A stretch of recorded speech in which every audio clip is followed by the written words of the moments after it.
Hello and welcome to lesson 12.6. I've entitled this video, Winning the War. This video is going to cover pages 761 to 767. Winning the War. For 2 years, the war in Europe was largely stalemated. As an example, from July to November 1916, over 1 million soldiers were killed in the Battle of the Somme. In those 5 months of fighting, the Allies advanced only 5 miles. Now we can answer a couple questions. Number 1, how many soldiers died at the Battle of the Somme? Over 1 million died. And number 2, what did the Allies win from that battle? 5 miles of land. And what does that illustrate about the effectiveness of trench warfare fighting? That it was very difficult to accomplish much land acquiring. The defense had a clear advantage in trench warfare. Both sides had trouble keeping troops in the field. An Italian soldier despaired. Do not think that this is war. This is not war. It is the ending of the world. Allied setbacks. In 1917 and early 1918, as the United States was preparing for battle and starting to send troops to Europe, the Allies suffered major setbacks. One of those was the loss of a key partner. Russia withdraws from the war. In November 1917, a group known as the Bolsheviks seized power in Russia. Led by Vladimir Lenin, the Bolsheviks staged a communist revolution. Lenin embraced the ideas of Karl Marx, a German thinker of the 1800s. Marx had predicted that workers around the world would unite to overthrow the ruling class. After the workers revolted, they would do away with private property and set up a classless society. And we can see Lenin pictured up here, and here's Karl Marx, and here is that Russian Revolution. And now we can answer a couple of questions. Number 3, what type of government did the Bolsheviks want to create in Russia? They wanted to create a communist government. Number 4, the leader of the Bolsheviks was Vladimir Lenin. And number 5, what were the 3 main ideas of Karl Marx? Number 1, that the ruling class would be overthrown by the workers of the world. Number 2, the workers would do away with private property. And number 3, the workers would set up a classless society. Lenin opposed the war, arguing that it benefited only the ruling class. Once in power, he opened peace talks with Germany. In March 1918, Russia and Germany signed the Treaty of Brest-Litovsk, ending Russia's participation in the war. The treaty was harsh, requiring Russia to give up large amounts of land to Germany, as pictured over here on the map. Still, Lenin welcomed peace. With Russia out of the war, he could focus on the communist revolution. And notice here, the treaty took away 25% of Russia's people, 25% of Russia's industry, and 90% of their coal mines. So now we can answer a couple questions. Number 7, what 2 countries signed the Treaty of Brest-Litovsk? That was Russia and Germany. Number 8, what did Germany get from this treaty? Well, as you saw, they were able to get 25% of Russia's population, 25% of Russia's industry, 90% of the coal mines. And number 9, what did Russia get from the treaty? Well, what Lenin wanted out of the treaty was to end the war so he could focus on the communist revolution. So Russia was able to get out of the war, although it was very costly. The Allies saw the treaty as a betrayal. Besides land, it gave Germany coal mines and other valuable resources. More important, with Russia out of the struggle, Germany now moved its armies away from the Russian or Eastern Front to support its armies in France. Number 10, what were the 2 main reasons why the Treaty of Brest-Litovsk was seen as a betrayal by the Allies? Well, number 1, it gave Germany valuable resources such as coal. But more importantly, the second reason, the German troops were now able to leave the Eastern Front against Russia, and they were able to move all their troops to the Western Front to take on France, Belgium, the British, and the Americans. The German offensive. In early 1918, the Germans mobilized their troops for what they called a peace offensive, an all-out attack on the Allies. They hoped that a final push would end the war before the Americans could rescue the Allies. By March 21st, dozens of German divisions had massed near the French town of Amiens. Late at night, 6,000 German cannons began pounding a small British force. Despite the heavy fire, the British held on for 2 weeks. At last, on April 4th, the Germans gave up their attack. The Germans continued their offensive elsewhere. By late May, they had smashed through Allied lines along the Aisne River. On May 30th, they reached the Marne River near Château-Thierry. Paris lay only 50 miles away. As France prepared to evacuate the capital, American troops entered the war in force. And now we can answer a couple questions. Number 11, what was the main goal of Germany's peace offensive? Well, it was to end the war. They wanted to bring everything they had and push back on the Allies before the Americans could make a difference. Number 12, by May 30th, the Germans were within 50 miles of what important French city? Paris, the capital. American soldiers arrive in Europe. By June 1918, American troops were reaching France in large numbers. More than 1 million American troops would arrive. Commanding the American Expeditionary Forces, AEF, was General John J. Pershing. Pershing was already well known at home. He had led American troops into Mexico in 1916 to hunt for Mexican rebel leader Francisco Pancho Villa. And now we can answer question number 13. How many American troops would arrive in France in 1918? Over 1 million. Number 14, what was the name of the American military sent to World War I? The American Expeditionary Forces, or AEF. Doughboys in battle. American soldiers, or doughboys, saw their first serious fighting in early June 1918. They were nicknamed doughboys because of their brass uniform buttons that resembled boiled dough dumplings, a popular food. So for question number 15, they were called doughboys because of the brass buttons on their uniforms. And we can answer question number 16. Who was the leader of the American Expeditionary Forces? That would be John J. Pershing. Allied generals wanted the fresh troops to reinforce their own war-weary soldiers. Pershing refused. He insisted that American troops operate as separate units. The United States wanted to have an independent role in shaping the peace. Only by playing, quote, a definite and distinct part in the war would it win power at the peace table. In the end, Pershing agreed to let some Americans fight with the British and French. At the same time, he set up an American operation to fight on its own. And here you can kind of see the different parts of a doughboy's uniform and the different things they would have. Question 17, why did General Pershing demand the AEF would fight as separate units? He wanted to show that we would have an independent role in shaping the peace, so we wanted to fight on our own as well. African American soldiers. Among the first American units attached to the French Army was the 369th United States Infantry. This African American unit became known as the Harlem Hellfighters. Although the United States allowed few African Americans to train for combat, the French respected the bravery of African American soldiers and were glad to fight side by side with them. Number 18, why did the French treat African American soldiers better than the United States? Well, the French were glad to have brave people over there willing to fight for their country. The Harlem Hellfighters spent more time under fire than any other American unit. For their bravery, the French awarded them the Croix de Guerre, their highest military honor, and numerous other decorations. Croix for cross, Guerre for war, cross of war. Now, the Harlem Hellfighters were also known as the Black Rattlers, as demonstrated by their insignia, which I'll show you in just a second. They were the first African American regiment in World War I. They were stuck doing manual labor for the early part of their time in Europe. Reminds me a lot of in the movie Glory. They fought for 191 days, which was 5 days longer than any other regiment. They fought alongside the French, and as was mentioned, they received the Croix de Guerre. Here's their insignia for the Black Rattlers, and there's the Croix de Guerre. And so you can answer question 20. The French gave the Harlem Hellfighters the Croix de Guerre. Cool story. A couple of the fighters from the Harlem Hellfighters, Private Johnson and Private Roberts. Private Johnson was known as Black Death. Private Johnson and Private Roberts encountered a 24-man German patrol.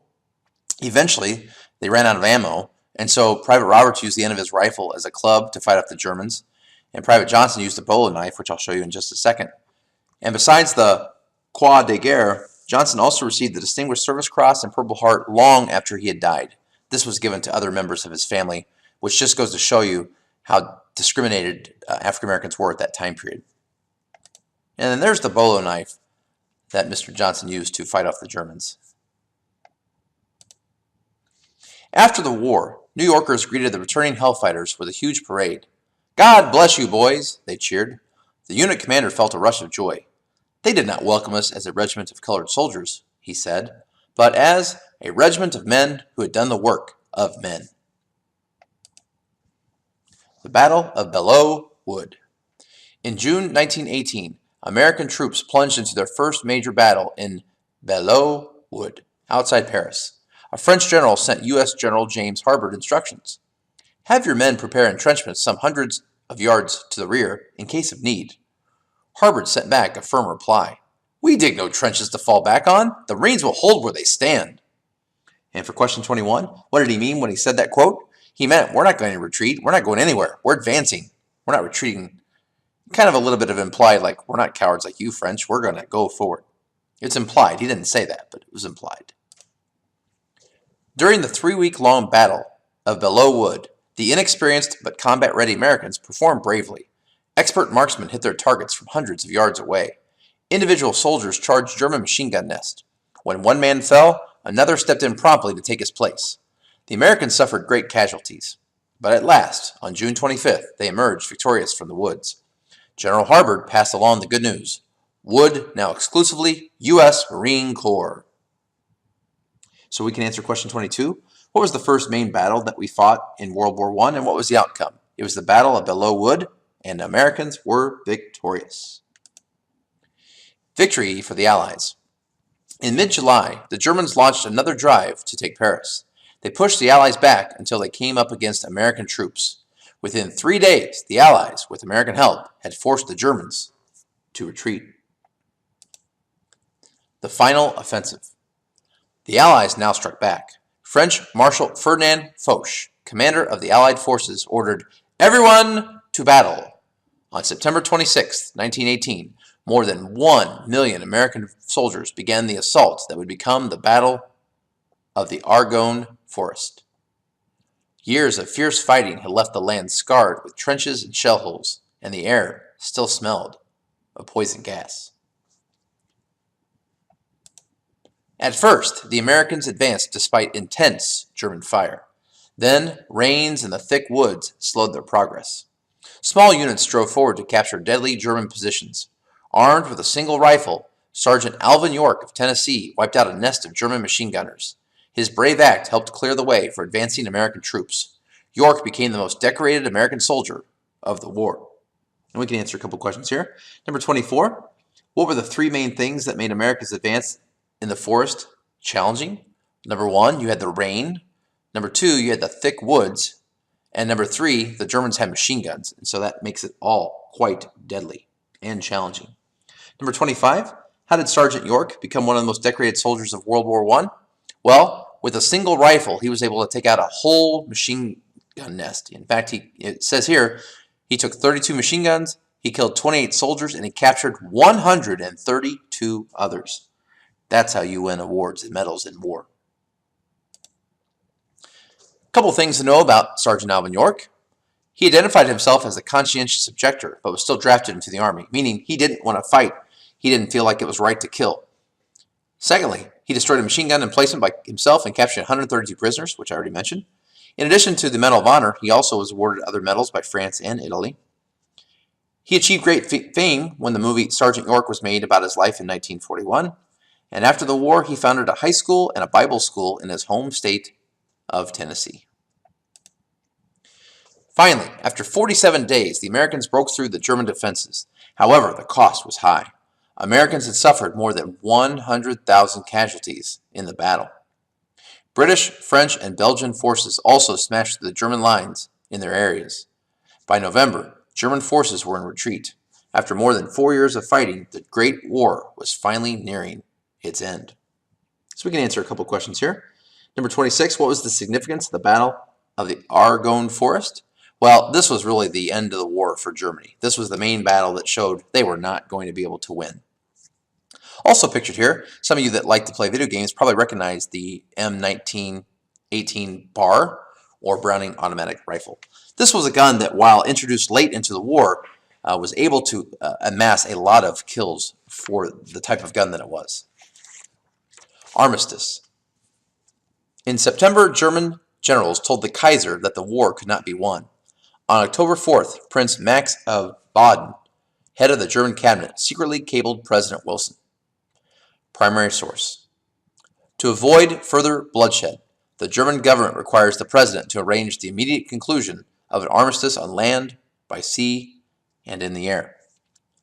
And now we can answer a couple questions here. Question number 27, what is Kaiser?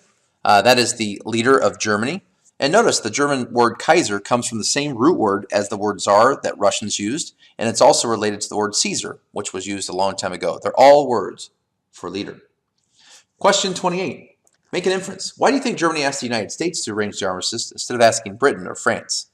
Germany realized that America would be a lot nicer or easier on them than any request made to Britain or France, who was at this point looking for revenge. An armistice is an agreement to stop fighting. President Wilson set two prerequisites for an armistice. First, Germany must accept his plan for peace. Second, the German emperor must abdicate or give up power.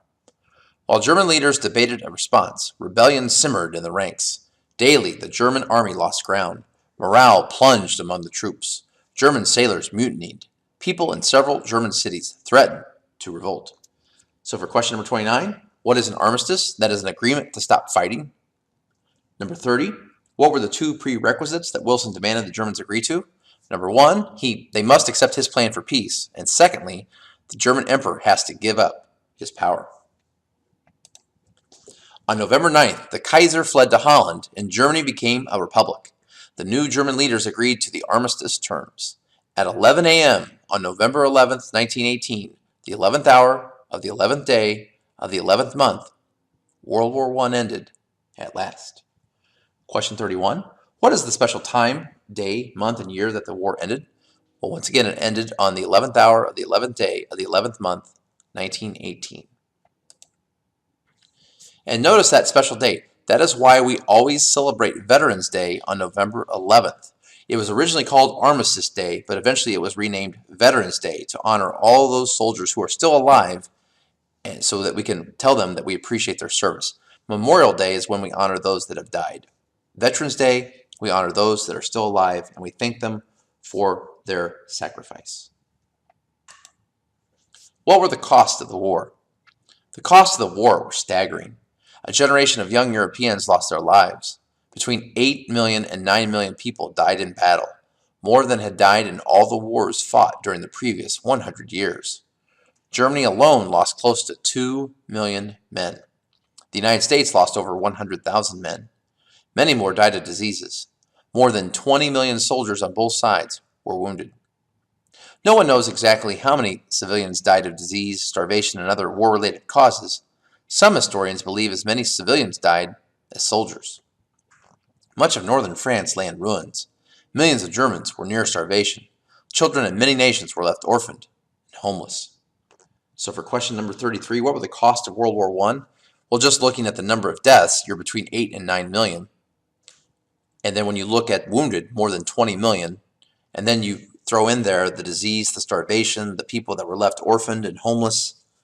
This war was staggering at that time. And the crazy thing is, this war would be dwarfed by World War II. Here's another bar graph to look at the casualties of World War I. One thing I would like you to notice, even though if Russia had gotten out of the war early, notice that they had suffered the most casualties of any country in World War I. Over 9 million casualties. The reason I bring this up, Russia or the Soviet Union will also lose the most casualties in World War II. So that is why the Soviet Union or Russia today, they're very paranoid of the West, because the two wars in the 20th century caused their country to lose the most casualties. In 1918, as the world was reeling from the war, a new disaster struck. A terrible influenza epidemic spread around the globe. An epidemic is the rapid spread of a contagious disease among large numbers of people. Between 1918 and 1919, more than 500,000 Americans died in the flu epidemic. The death toll in other countries was even higher. All told, the epidemic killed more than 30 million people worldwide.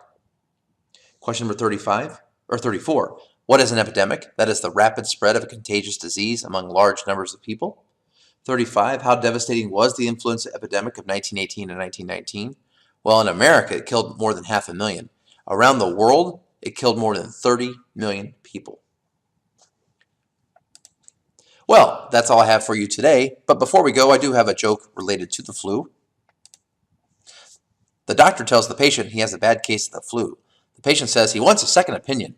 The doctor says, okay, you're ugly too. Thank you and have a nice day.